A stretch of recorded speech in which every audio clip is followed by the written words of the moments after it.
plenty of pizza. If you need to get some in the middle, go for it. We have enough pizza to feed an army. So just a little bit about today. My name is Hannah Vanderveer, the director of the Knoxville Chamber of Commerce. Last year we did this Lunch and Learn, and people found it very useful, so we decided to do it again just to give you an overview on nationals. Some of you are old pros with nationals, some of you are newer to the national scene, so this will just kind of give you a high-level overview of kind of what to expect.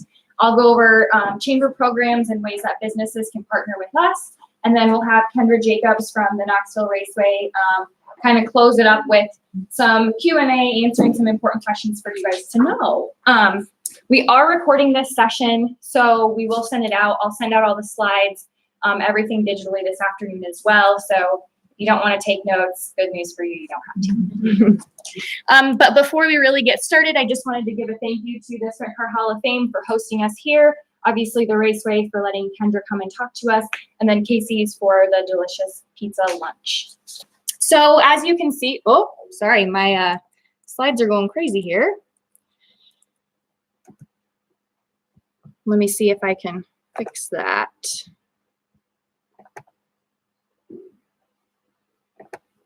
I'll kind of talk and work at the same time. But as you can see on here, marking your calendar. So here are kind of the bigger events held at the Knoxville Raceway, the national series per se. So you'll see this year, July 5th and 6th, the Corn Belt Nationals, which is a new event, and Kendra can give you a few more details about that when she comes up here. August 1st through 3rd, that is the 360 Nationals. So that is the week before the big 410s. There'll be a substantial amount of people in town, not quite as many as the next week, but keep in mind there is an increased population, and you will probably see that in your business.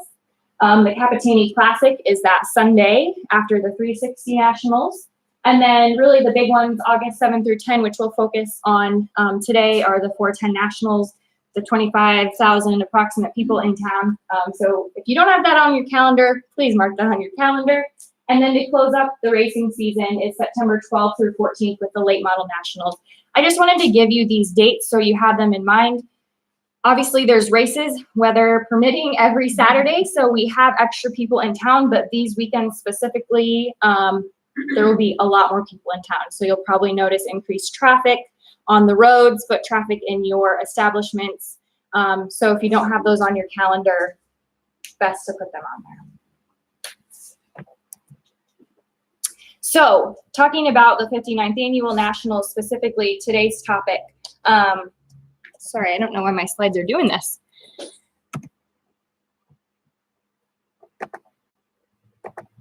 Okay, let's try that. So like I said, there is a lot more people in town. Our population increases like 3 or 4 times. And you'll definitely notice it if you haven't been here during the Nationals yet.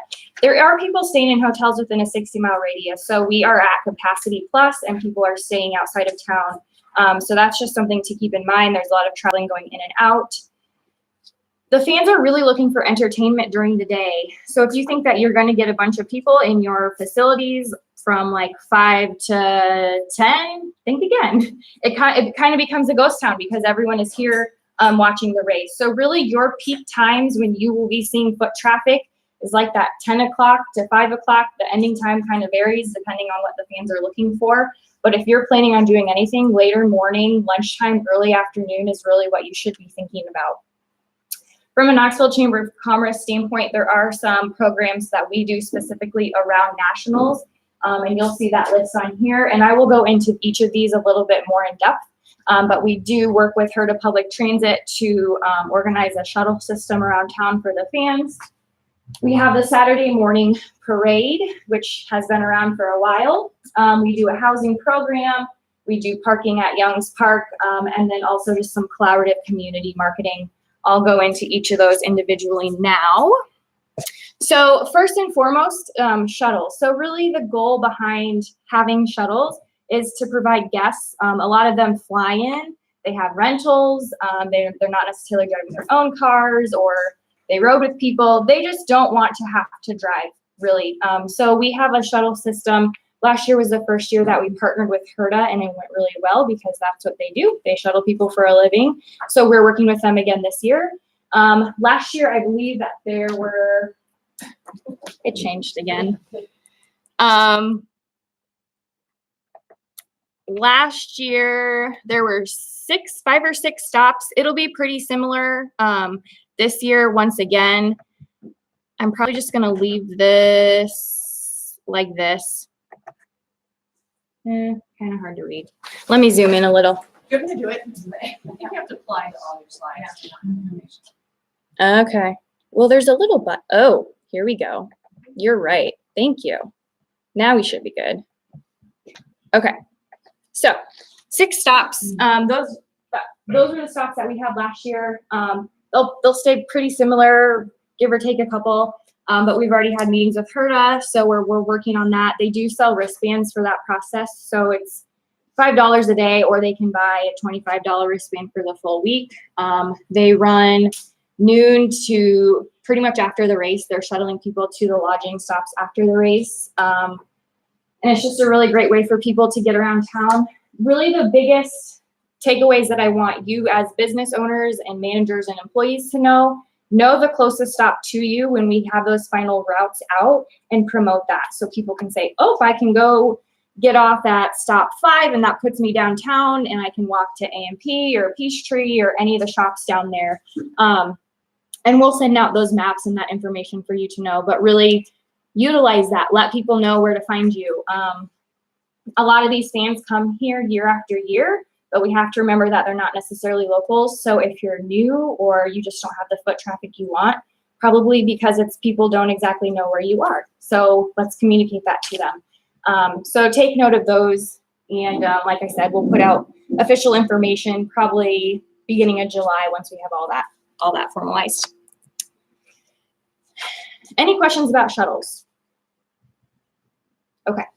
The other thing that we do is the parade, which is on the Saturday morning. And really the goal of the parade is to celebrate the Saturday of Nationals. It's kind of our community's opportunity to kind of say, thanks for coming to town. Let's celebrate with a parade. And it's really to get people downtown. I've been working with Kendra the last year off and on to make a few changes to the parade. It'll stay similar, but with a few additions. If you can see in red, the parade's going to be at 11 a.m. this year instead of 10 a.m. The reasoning, the reasoning for this, and race drivers, fans, they're not necessarily early morning people. They're staying up late into the night. For them to come to a 9 a.m. lineup is too early for them. So we're listening to the advice that we're getting, and we're going to try to do it at 11, working with the track to get a few more of the drivers specifically involved. So we feel like if we have that later start time, it'll give us a little bit better opportunity for that. The start time also encourages people to come early for breakfast. We have some breakfast spots downtown. So if that is you, know of this parade time, promote that people can come to you beforehand, or if you're a lunch spot after.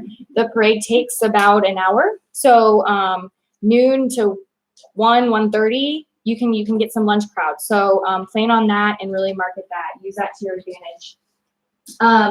Another new thing that we will be trying this year is that the roads around the immediate square will be closed. Nice word. So we talked to the city, we've sent in the special event permit, talked to the police, and they're all on board, but we have to close them at 6 a.m. So downtown businesses, we know that this might be a little bit of a struggle for you.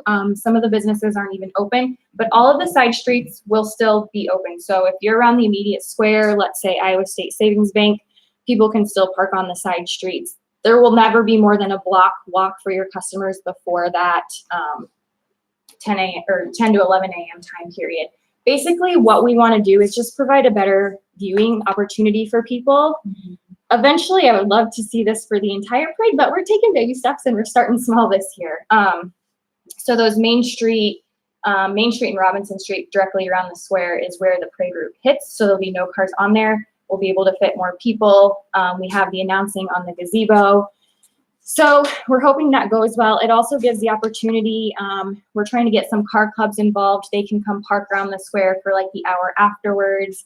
The barrel train for kids, things like that, just to have some activities for people right after.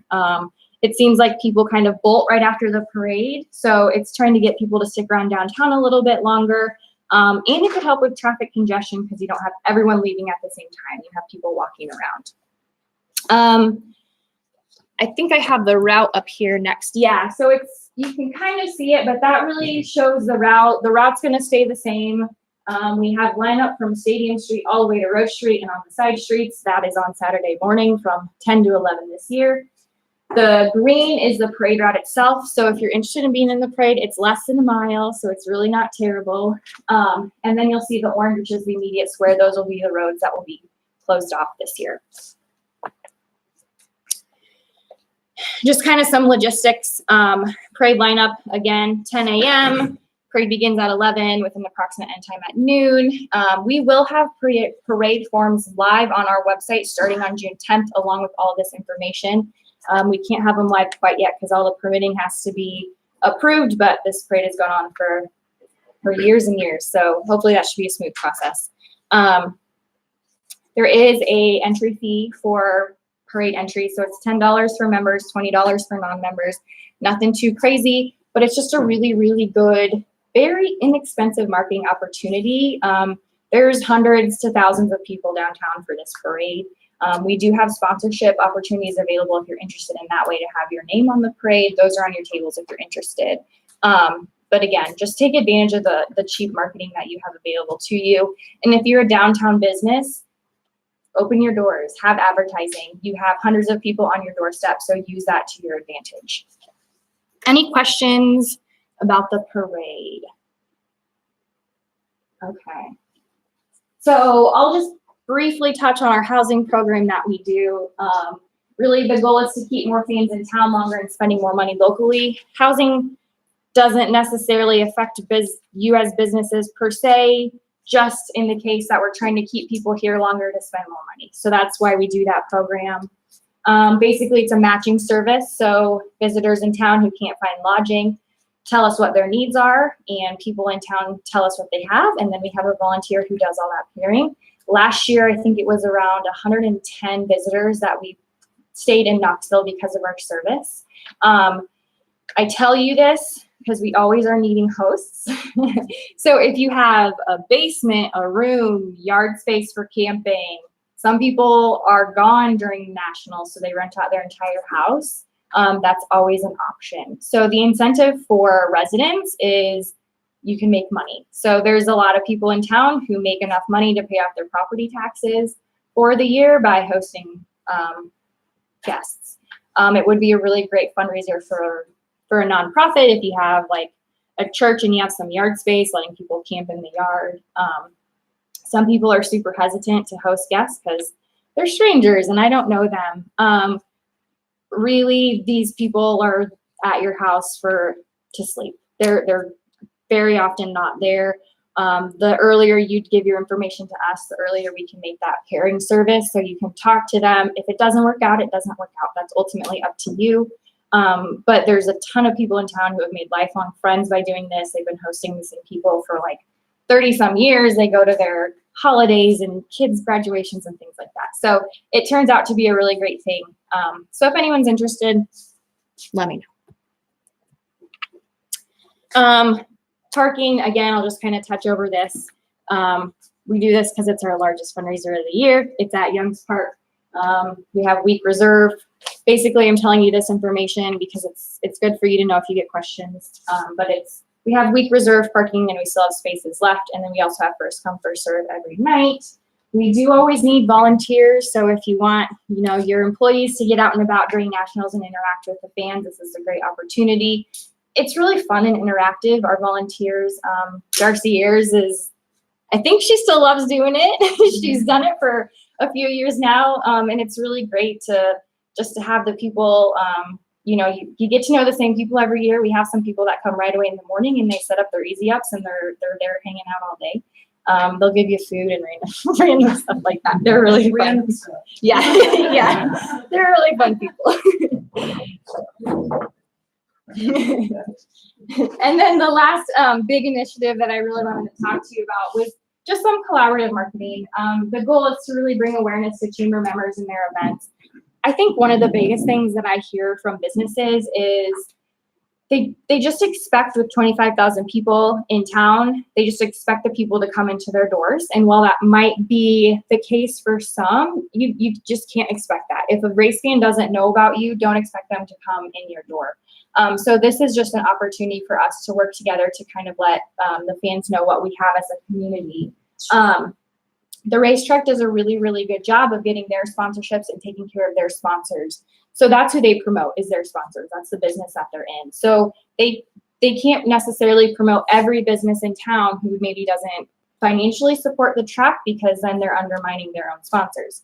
But we've had great conversations about they can promote Knoxville in general and the Knoxville Chamber of Commerce. So let's do that. Let's work together. So I've had some great conversations with Kendra, with Eric Arnold, who is the social media guru at the track. And we're going to help create some content to go out on the track social media pages leading up to nationals and during nationals. That's really their best form of communication with their fans, is digitally through social media. So basically the content that we are going to create includes things like bars, restaurants, shopping, things that a visitor or a tourist would like to do. So if you're a Knoxville Chamber of Commerce member, you will be included in those things.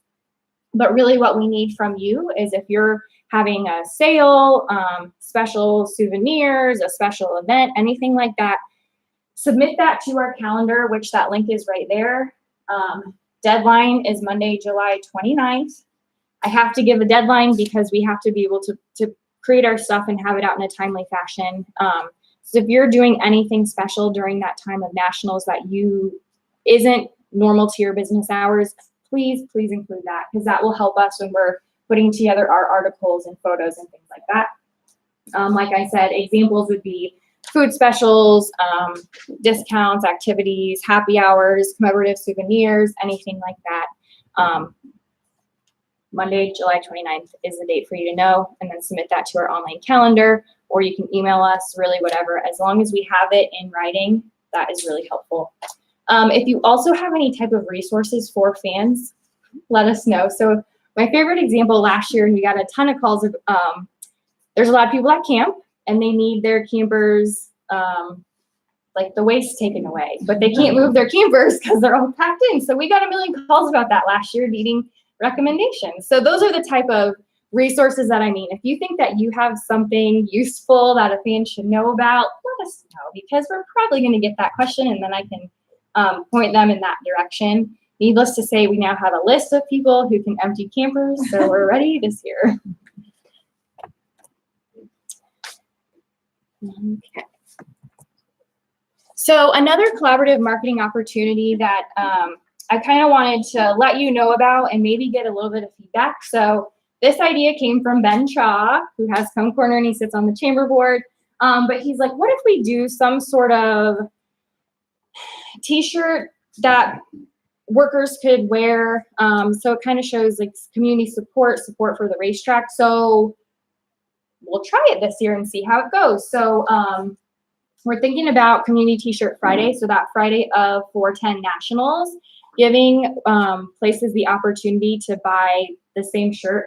This, I don't know if it's going to be gray or not. This is the design that we're kind of going after. We still have some tweaking to do. But basically, you know, the girls at Cone Corner could be wearing it, bar staff, restaurant staff, whoever really, all on Friday as a kind of welcome to Knoxville. We're united in this. We're appreciative that you're here. From a chamber standpoint, it's really great opportunity for us to do marketing. So we'll be out and about taking photos, saying all the businesses that are involved in it. And it really promotes our I Choose Knoxville hashtag. So they'll probably be about $8 to $10 a shirt is kind of the price range that we're looking at right now. And we will have order forms out June 1st. So yay, nay. I see some nodding heads. I love it. Okay. I mean, we thought. I can't wear it that day, but I'd really like to get one. Yeah. Well, and we kind of thought Friday, it's a busier day. Saturday's hard with the parade and like normal business hours. True. Yeah. Yeah. So maybe like Friday, Saturday. I mean, maybe we just get one in every color and everyone can wear it every day. That's what I was doing. Yeah. So we're putting some. finalizing details on that, and we'll have that information out to you. But just kind of keep that in mind, just as it shows community unity, and it also shows fans, hey, we're happy to see it here. Plus, it's really, really great marketing. You guys can use it as content. We can use it as content. People will notice. So that's a new thing we're going to try out this year. I just kind of wanted to go in some ideas. These are all local ideas, so take note.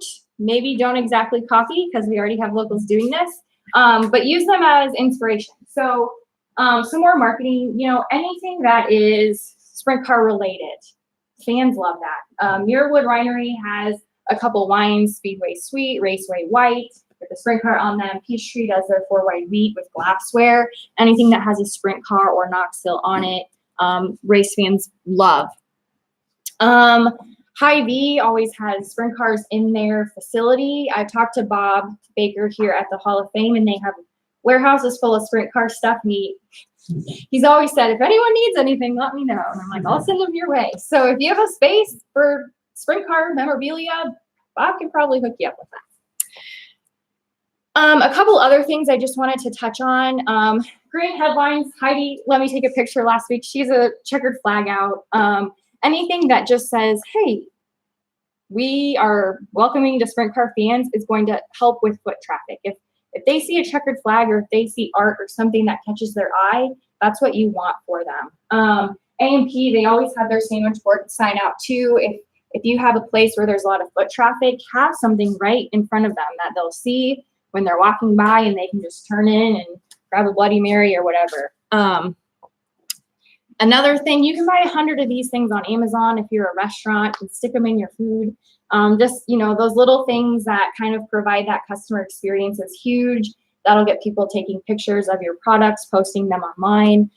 Anything that can help with that is a good idea. And then Frosty Harrington always does window painting. We have flyers for him on the table. So he has really distinct art that he's done in Knoxville for a really, really long time. And he is gracious enough to free up his schedule a little bit leading up to the Nationals to paint windows. So if that's something you're interested in, I think he starts them at like $5 a window, but you get this super vibrant, eye-catching painting on your window, and the race fans really love them. And I just wanted to kind of reiterate again, let us help you. We try to keep up on everything that we can from a chamber standpoint. We know probably about 99% of stuff. So there's always the 1% that we don't know. So help us to know. So go onto our website, submit your events, send us an email. Just keep in mind that Monday, July 29th deadline. It's to help you guys so you're not stressed planning last minute, and it's mostly to help us so we can put that content together in a timely fashion and be organized with that. So with that, I can answer questions if anyone has any about those. There's a lot of info I just threw at you. If not, we'll get Kendra up here. She can maybe answer some questions. I have a few things specifically I wanted her to touch on. So Yeah, go for it. Okay. So I guess let's talk about some of the new stuff happening this year, specifically Corn Belt. The Corn Belt Nationals is a brand new event we're hosting over the 4th of July weekend. So this is, if you're not super familiar with racing, you might not know that we race winged sprint cars every weekend, but there's also a division that does not have the wing on top. Basically, the same car, they just take the wing off, which means that the cars are more out of control. They are raced nearly sideways the whole time around the track. Really, really fun racing. We brought them back the last 2 years for a one-day show, and the crowds were a lot bigger than we had estimated. So when we started talking about this and said, we're the sprint car capital of the world, if we're going to do a wing sprint car nationals, why aren't we doing a non-wing nationals as well? So this will be the inaugural non-wing nationals, called it Corn Belt, to tie into who we are as a community. Yesterday, we announced that Brant Professional Agriculture, which is an agriculture type company, they are going to be the sponsor. So this event has a lot of support behind it already. Going to be a lot of cars involved. We are still adding our 360 winged cars Friday night of it. Our 410 winged cars will be here on Saturday. So it's kind of a regular show, plus this really crazy out of control race car show on top of it. It's only 2 nights on track, but we've partnered with the community to do a 4th of July celebration with it. So the day before, you'll see a bigger presence from the racetrack down on the square for the 4th of July festivities that go on. We're gonna have some drivers out there with their cars signing autographs. Knox will be out there selling tickets for the event. Probably have a simulator out there if you want to try to race what they race, get an idea of that. And then later in the night, we're going to move the party to the racetrack. Probably about 6 o'clock. The Peace Street Beer Garden underneath the grandstands will open. Working on getting some live music for that. We'll have a kids zone area, so if parents want to come over and go to the Peace Street Beer Garden, there will be an area you can drop your kids off, have some fun. And then we have Control C, which is a band out of Des Moines. They're going to have a concert from 8 to 9:45. And immediately at 9:45, the fireworks will start. And the fireworks this year will be shot from the VA parking lot by the laundromat.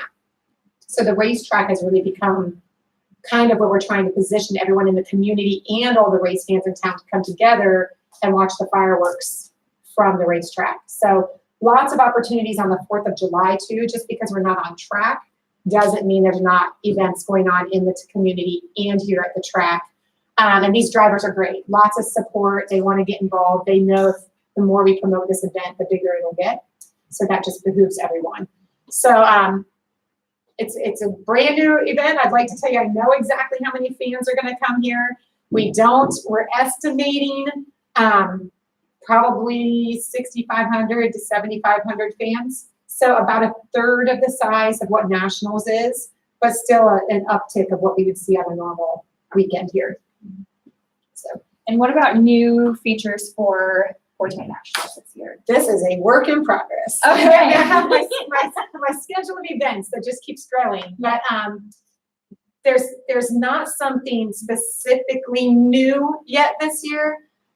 We looked at adding, you and I talked about doing a movie. Unfortunately, it's Monday, and that is the one day all of our employees get off. So having a lot of lack of support to work on your only day off for 10 days. So we're always looking at adding events that aren't necessarily racing. Once the cars are on the track, I'm off. That's not me anymore. So I try to schedule events during the day to keep them entertained, right before the races, right after the races. I think the key to marketing anymore is entertainment. So we can put cars out on the track, but we have no idea once that happens if it's going to be a good race or not. Someone could lead all 50 laps. There's no rule passing. Fans still love it because it's racing, but it might not be the most exciting nationals they've ever seen. But if they've had an amazing time with their friends outside the racing, if they've had a lot of great experiences downtown and with the businesses and they felt welcomed, that's something that's going to keep them coming back, whether it was the most exciting race they've ever seen or not. So that's what I really try to do, is have entertainment at all times during that week so they can never say they're bored. That is like my nightmare. One new event is here at the Hall of Fame. Wednesday, Thursday, Friday morning, we will have yoga on the rooftop of the Brian Clausen Tower. So that is something new we're offering this year. It will start at 9 a.m. Molly Kaichis is going to be the instructor for it.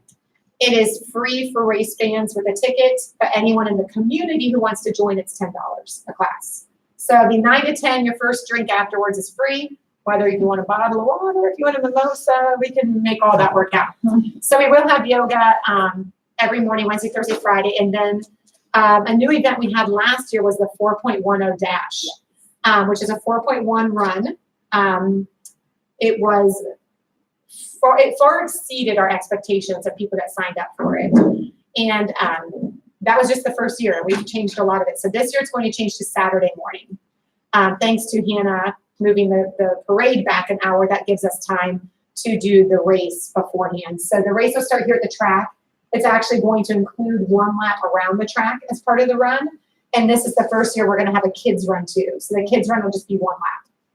And then the adults will go around the track and up and down through the North Campground, because our campers out there got really involved last year and they were serving runners breakfast and handing out beers. And the North Campground was something we thought about taking out this year, but we have had too many people say, no, you can't. That's the most fun part. So they are looking, the Knoxville Hospital and Molly Kaitis actually run that event. The track supports it, but it's not our event. They do everything, and they are looking for any kind of businesses that want to partner. I think they have 2 sponsorship levels, $250 and $500 to be a part of that event. And it is getting a lot of attention. So a lot of race fans, a lot of drivers and teams challenging each other to run in it. And this year, I think we're going to add like the best costume too. So we'll make it a little more fun and competition based. And that's an event that I can see really growing in popularity. Wednesday of Nationals is the big Tony Stewart Foundation event. I don't know if any of you guys are familiar with that, but they do a go-kart race out of Slideways on Wednesday to raise money for his foundation. The fans that sign up for it will race against Tony Stewart and Kyle Larson. There's other NASCAR drivers, Ricky Stenhouse maybe. So NASCAR drivers race against them, but they're making a giant festival out of it this year. So there's going to be face painting, a silent auction, music. It's going to be basically an all-day event. So Wednesday, if you're planning an event, might not be the best day to choose. Normally, if you say there's an event with some of the NASCAR drivers, people flock. So a lot of people will be out at Slideways on Wednesday. That'll be a tough one to schedule against. Another thing that I don't like to think about, but a big suggestion just to have in your back pocket, if we rain out, I didn't really think about that much so this year. If we rain out during Nationals, we have about 20 to 25,000 people who have nothing to do. So maybe just having your back pocket, if it's a rain out, promote something, whether it's a $1 discount on this, or we're staying open late, or we welcome race fans to our event. Even that, they're looking for something to do. They had their night planned and it just got rained out and they have no plans. So the promoter in me says have something in your back pocket because that will be really enticing to them. And I can't, with you saying about the checkered flags and just the little small touches, these people, sprint car racing is not we're not the NFL, we're not NASCAR, we're not IndyCar. So when all these people get together in this little group, it's almost like the one place they feel like is all about them. And it's the only place in the world they go to that feels like that.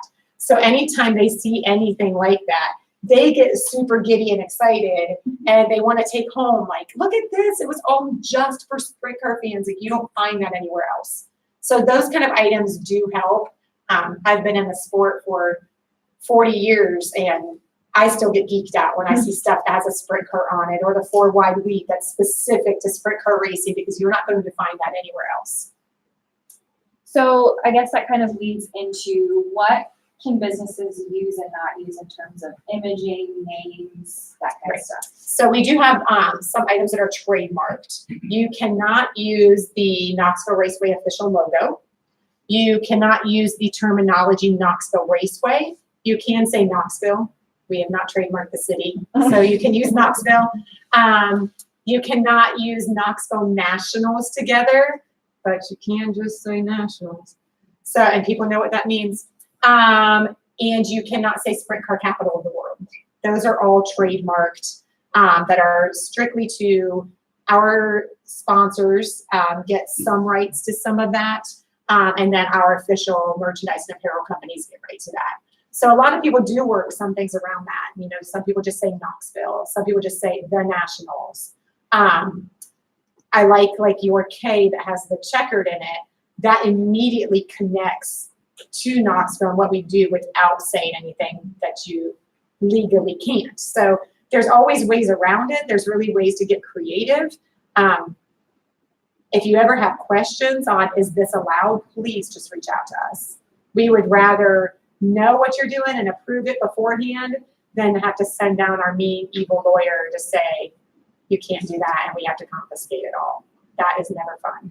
Yes, ma'am. You're talking specifically about using it, say, on a design in a marketing manual. What about social media if we're just writing a paragraph? Yeah, all of that's fine. It's if you're making something to sell, that is where the line is kind of drawn. Even if you're making it just for your employees to wear, That's a gray area because that's something we really reserve for our sponsors. So that, if you have a question and you think it's borderline, just let me know and send it to me. If it's saying something, if it's writing it on your chalkboard outside, if it's writing it on your specials board, or calling maybe a cup of coffee is the Knoxville or the Nationals coffee or something that week, that stuff's fine. It's mostly the using the trademarked licensed names, phrases, and logos to make money, basically. Any other questions? Oh, come on, please give me more questions. Because you don't realize when you ask questions, it's like, oh my gosh, I have to do that.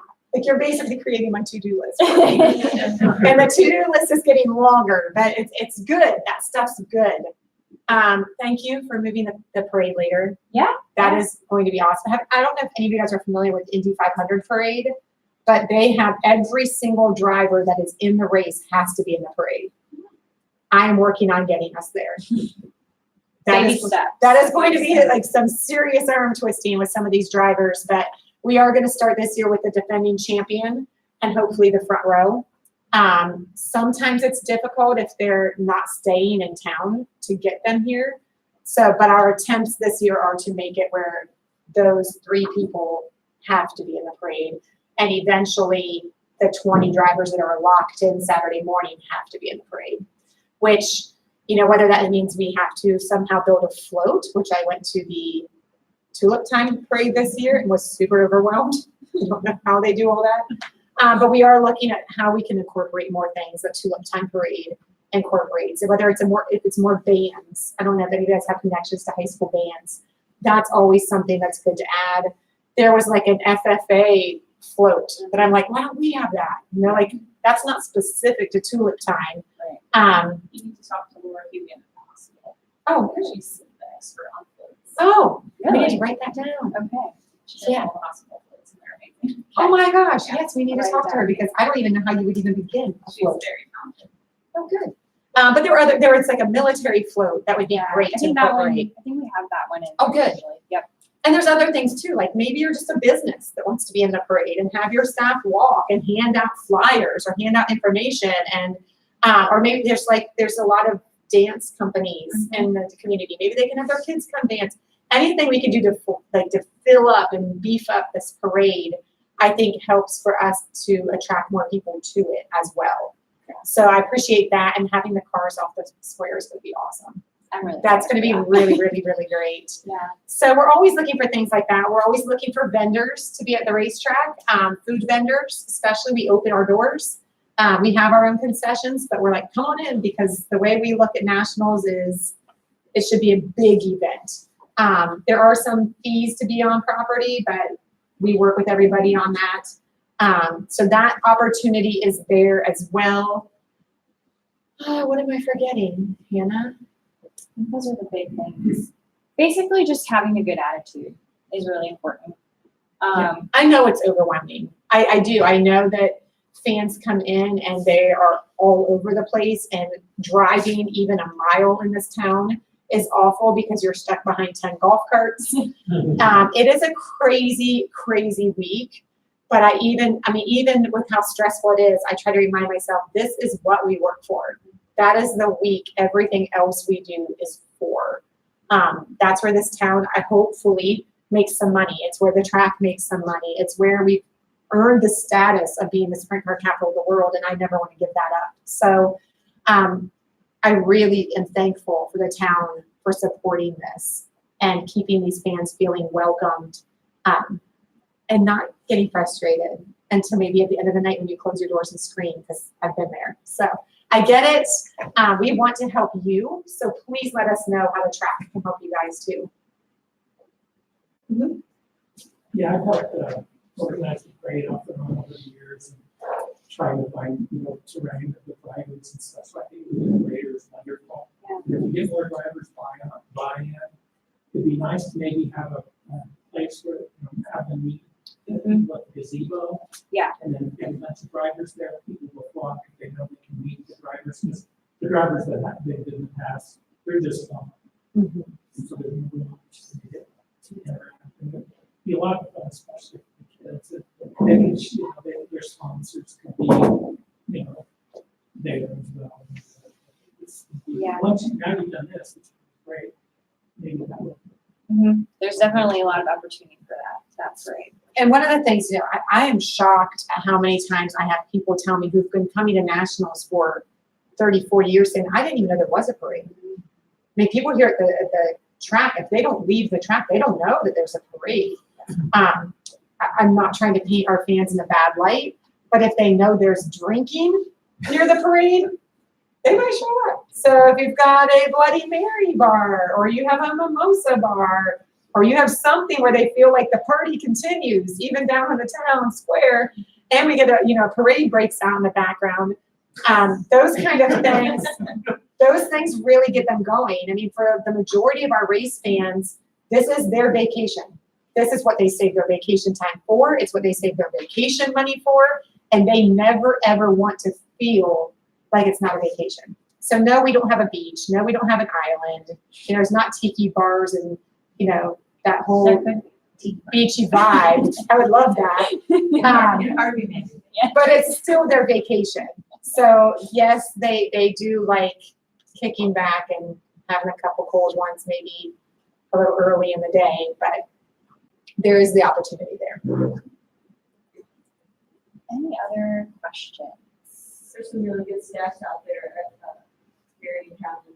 Carla has them. It's like the percentages that people spend on tourism. It breaks down like 31% is food and drink. Yeah. 17% lodging, another 15%. I mean, Travelers given that spend, the yeah. numbers are there. Just I want to see that. Carla has that? Yes. Travelers spend the most money on food and beverage Yeah, over lodging. They spend more money on food and beverage. guilty.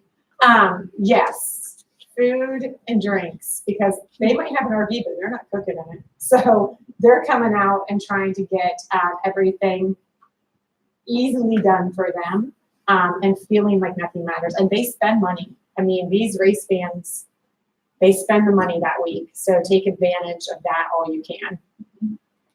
Is there any live music scheduled for around the square? There's some stuff in progress, I do know. But yeah, bars and pubs, I think they are, Peachtree's always working on stuff. A&P, Theirs at the track, yeah, after the but ours races. are after the races. So You've had some before the race. we usually have like an acoustic singer Okay. Saturday before the races, just because so many people are on property already by about noon or 1 o'clock. That if they're sitting there and they're drinking and they're eating food and they're just chilling out, it's a nice little background vibe. So we usually have something Saturday afternoon only, but most of our concerts are after the races. I wasn't here last year, but you had a couple beer tent area We have, behind the grandstand, and that's where the live band was. yep, so we have a craft beer bus. It's literally a school bus that taps come out the side of it. So he's there all day and then during the concert. And then we have the Peachtree Beer Garden under the grandstands. It's open about 3 hours before the races starts, all through the races. And then everybody kind of shifts out to the beer bus where Peachtree is also served. So the craft beer craze is huge. And we wanted to tap into that, no pun intended. But it has worked and fans love it. And it's been really successful. And the 4 wide, I don't know whose idea that was, but genius. That was genius. Anything else? I guess I should probably tap into this. Me, Brian, and Candy, me, Brian, and Candy had discussed, I think like 2 weeks ago, about hosting like an because every month we do in the summer, we have an outdoor event in the square. Doing that, something like that on Tuesday, I think it's the 6th. And we're working with Wade Onger. He's one of our Australian announcers. working with him to focus more on like the World Challenge drivers. So it's more broad, I guess. There isn't a world challenge anymore. So, and Wade is very aware of that, so I might have to I don't text know Wade how in a far minute. Brian's got with Yeah. this. But, This is like we just but started it might be, talking I mean, about he might be specific to international drivers, which is great, because that's what the World Challenge used to be, was specific to international drivers that come here. So maybe that's what that event is, and that's great. We do have two events on Tuesday. There is the KRCO Bar Crawl, which I know A&P was a part of last year. That event usually goes from about, I want to say 4 till 10 is the bar crawl. So if anyone's interested in being a part of the KRCO bar crawl, it's literally just a couple buses that they rent, and people pay to be on the bar crawl, and they go to like 7 different bars and then get dropped off back at the racetrack. There's also going to be, and this is a new event, sorry, I forgot about this. We are doing a giant Nationals kickoff party at 10 o'clock, 10 o'clock, we haven't decided yet, at Dingus on Tuesday night. PM. PM, yeah, oh yeah, PM, PM Tuesday night. So those 2 events are going on Tuesday night. Wednesday is the Tony Stewart event all day. Thursday right now seems to be our most open day. We had an event last year, and that was Tony Stewart had 2 events. They combined it all into one day this year. So Thursday's kind of a quiet day. Friday definitely ramps up and gets busier. And then Saturday is like nonstop from the time the run starts to the parade. Everybody comes back to the track where they have the Hall of Fame auction here. The drivers' meeting's at 3, which is open to the public. And it's actually going to be outside this year. We hope.